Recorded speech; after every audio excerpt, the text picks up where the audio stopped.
What's up, y'all? This is the Gospel according to Mark with a C. He is I and I am he. Just taking some time to tell you what's on my mind. Check it out. Want to say peace. Want to say what's up to all the new subscribers on the channel. I really do appreciate you guys. Thank you so very much.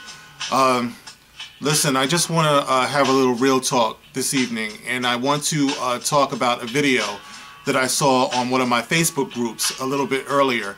Now, by the way, one of the brothers in the comment section probably a couple of days ago asked me if I do have a Facebook page or a Instagram page, and I don't really have anything that's related to this YouTube channel. I probably will before too much longer, but right now the only Facebook presence I have is, you know, the average thing, you know, family, friends, things like that. So, you know, like I said, I'll be working on that in the future, I'm sure. But right now I do want to discuss a video that I saw on one of those Facebook pages, one of those Facebook groups that I belong to.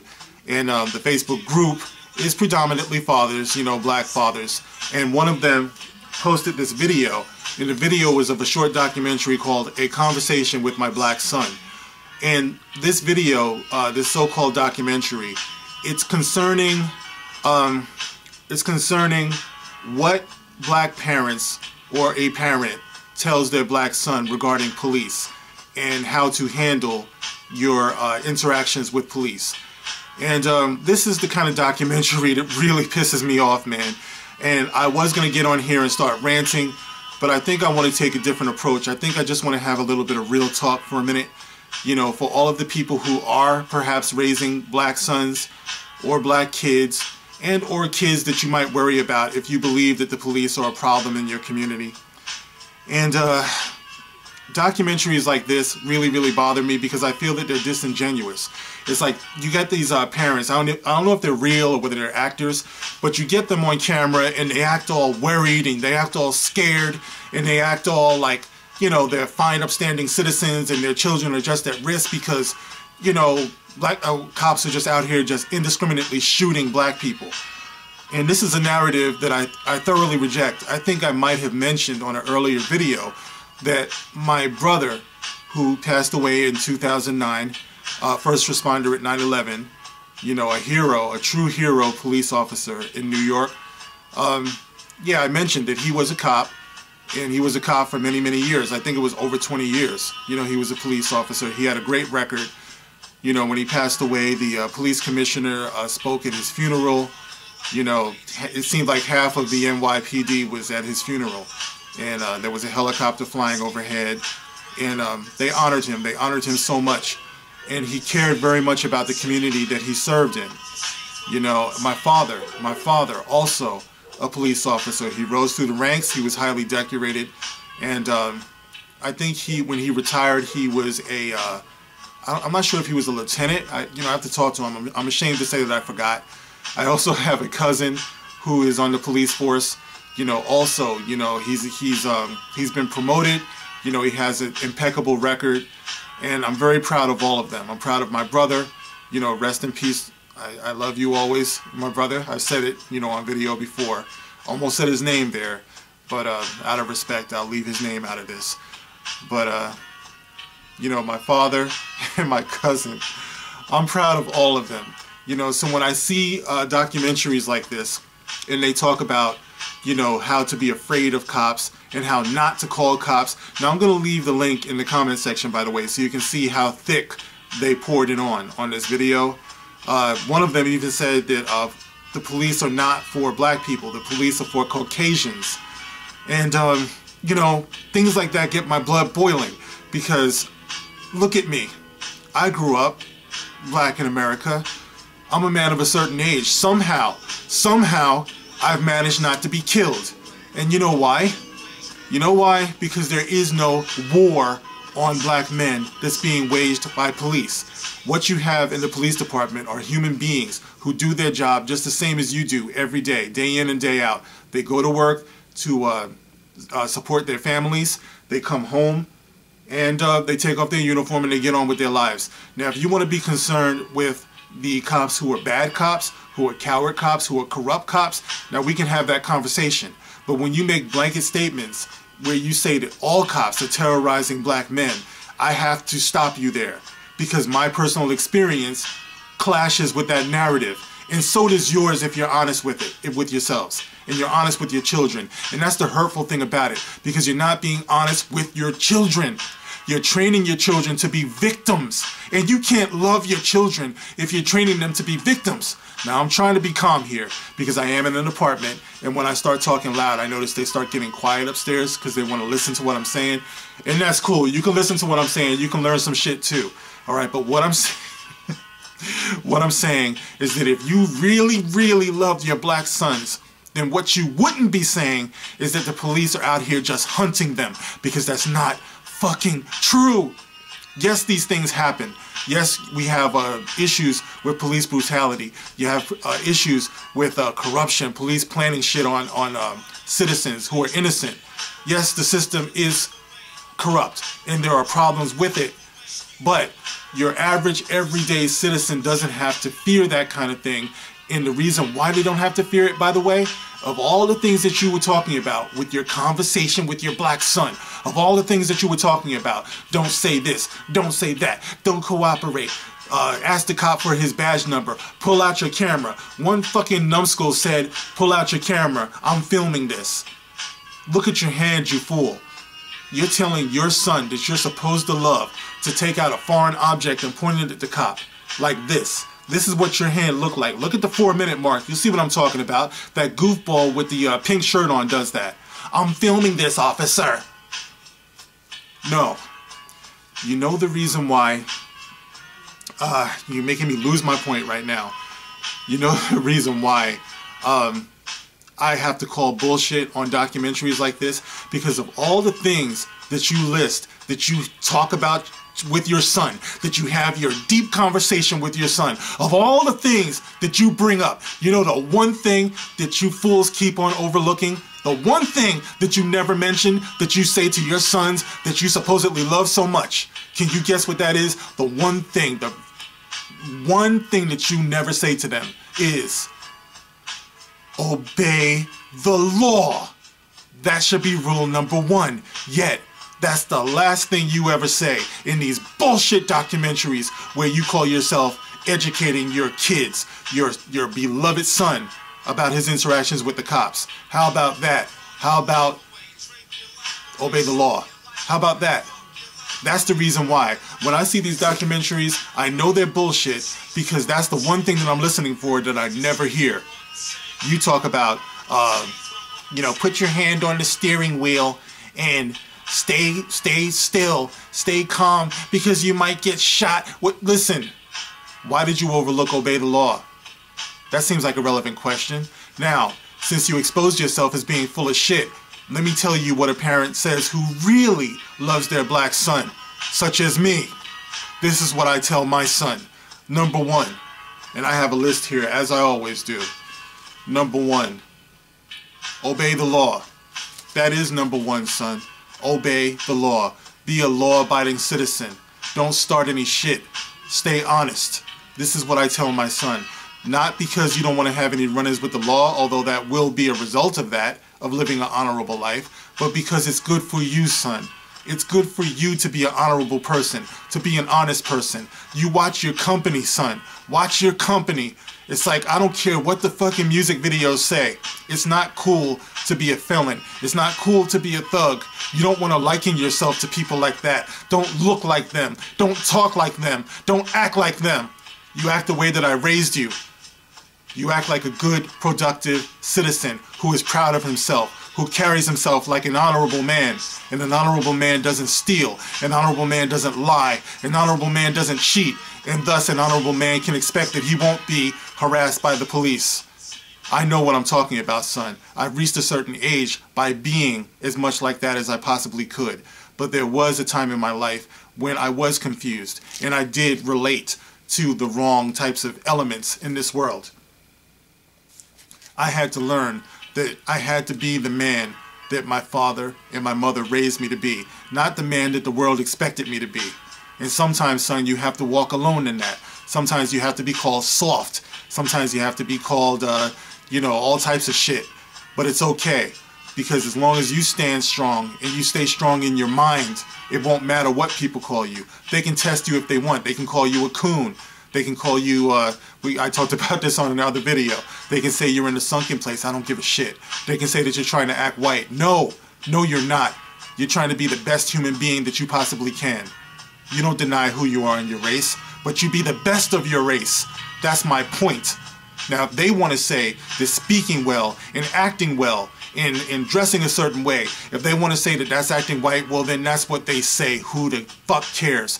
Don't be afraid to stand on your own, son. Don't be afraid to walk on your own. Don't be afraid to know better. What else do I have here? Every situation is different.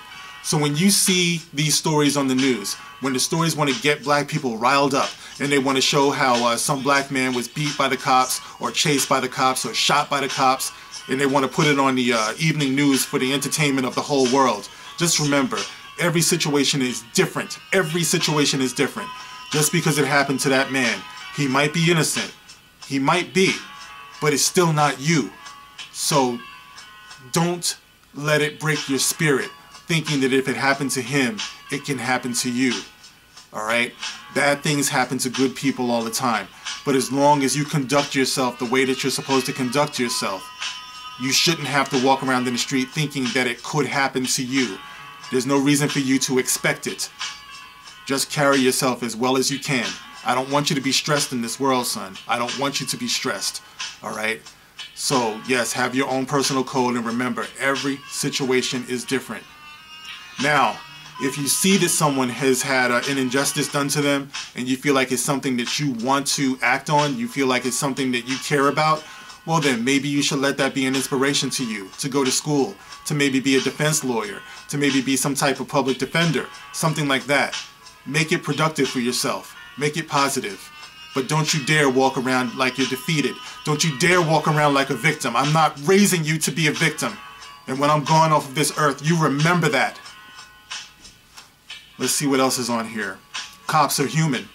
You should know that. Right in that living room, we have a picture of your uncle hanging on the wall. He's in uniform from when he first got onto the force, when he first graduated to police academy, to how he looked on the very last day of his life when he reported to work as a police officer. His very last day on this earth, he reported to work. That's how much he believed in what he was doing. Cops are human. And every day they don't know what they're going to be faced with. There are some cops who are corrupt. Yes, there are. But the vast majority of cops are just like you and I. Human beings. Don't be afraid to call a cop for help. On that video, one of the people, one of the so-called parents, say the cops are for Caucasians. Bullshit. Bullshit. The law is for everyone. For everyone. And if you feel like it's not, then you be a part of it. You change it from the inside. That's how we do this. We don't do it by cowering in the corner, acting like we're victims. Alright, what else did I say? It's not open season on black men. It's not. Of course it's not. I'm a man of a certain age, and guess what the fuck I am? I'm alive. So stop telling that fucking lie. It's not open season on black men. It's not. It's not open season on black men. Stop lying. And if you feel like it is, fucking change it. Don't sit around crying like a bitch. Number 6, in your interactions with the cops. Yes, you have the right to remain silent. What does that mean? It means shut the fuck up. That means don't just say that, I'm not talking to you. Be quiet then. Be quiet. Don't mouth off. Don't be insulting. Be respectful. Number 7, don't resist. How's that for common sense? If the cop is arresting you for whatever reason, love this joint by the way, Wu-Tang, A Better Tomorrow. Because that's what we want, right? A better tomorrow. So like I was saying, you don't resist, alright? If you find yourself getting arrested, even if it's a false arrest, don't resist, alright? Because cops are trained to use deadly force. This is what you have lawyers for. If you have a family, and once again the call is out to black people to be a strong family. When you think about the situation with Sandra Bland, she called her family over and over again. You see her on the video calling her family, yet nobody answered her call. Nobody put up bail for her. So as a result, nobody knows what happened to her in that jailhouse when she was found hanging. You think you know what happened, but you don't, because there's no way you could know. Have a strong family. Have a strong family. So if you ever find yourself in a position where maybe you're being arrested or you do get arrested or whatever, you have the comfort of knowing that you have a loving family who will be there for you. Listen, I'm talking from experience. I had cops detain me before, and yes, it might have had something to do with the fact that I'm black, okay? But one thing I do remember, with my family being in law enforcement, my father being a cop, my brother being a cop, and my mother working for the court system, the Supreme Court system, and my sister, of course, growing up to be a lawyer. Peace to my sister, she is no joke. All right, but one thing that I remember is that in our family, we've always been taught to go with the flow. The family will be there for us, all right? So there's no point to resisting it. If you come on here trying to say, well, what if, I tell you what, fucking resist, okay? You take your chances with an armed man. You do that. What I'm trying to do is trying to talk some common sense, unlike this documentary. What else do I have here? Oh yeah, this is a good one. I did a video about this many, many months ago. Listen, you're not a sovereign citizen. You are not, all right? If you think that you can sit there and argue with the cop about what you're not going to do, you're fucking stupid, all right? It's not going to work. It's just not. This is not a movie, okay? There is no guaranteed happy ending. Nobody could end up knowing what happened to you, all right? You want to sit on the side of a road and argue with the cop, take your fucking chances, all right? But in reality, the reality of the situation is that you are to be as cooperative as possible when you're stopped by the cops. All right, if the cop asks you a question, there's nothing wrong with answering the question. If it's a basic question, of course, if he says, did you steal some shit? Of course, you know, you might want to ask for a lawyer. All right, these are common sense things. But if you think you're going to get on the side of a road and start telling a cop, I don't have to give you my license. I don't need a license. I don't have to tell you my name. I don't have to give you my registration. Come on, man, stop. This is 2018. This is not going to get you anywhere acting that way. And trying to teach your kids to act this way, what was it, Corinne? I forget what her name is. I'll leave the link in the comments section about what happened with her. You know, the young lady who got shot in front of her son because she thought that she was going to get into some kind of ultimate confrontation with the cops. Listen, we're in losing form when we reinforce these tendencies with our people, with our children, with our family. The cops are not our enemies. I've had many experiences with cops that have not been cool, all right? But somehow I came out alive. Somehow I did not get arrested. I've never been arrested in my life, all right? And I've met some really, really cool-ass cops. You know, my brother, of course, being the number one. You know, my cousin, my father. And, of course, their co-workers, their friends, their partners. I've met these people. They are people. But I have met some real asshole cops, too. Yes, I have. And you know why? Because they're human beings. They're people. You're going to have good ones. You're going to have bad ones. But if you want to go by this narrative that cops are just out here on the hunt, well, then you're setting our kids up for failure. You're setting them up for a lifetime of victimhood. And I'm not interested in that. I'm not interested in that from my son. You can teach that to your kids if you want. And you can watch this continue to go around and around and around. But I'm not interested in it. It ends today. Ignorance ends today. Non-productivity ends today. Victimhood ends today. It all ends today when you say that it ends. So-called white supremacy ends where black accountability begins. That's how I feel about it. Alright guys, that's all I have to say about that. Until the next one, this is the Gospel According to Mark with a C. Rock on.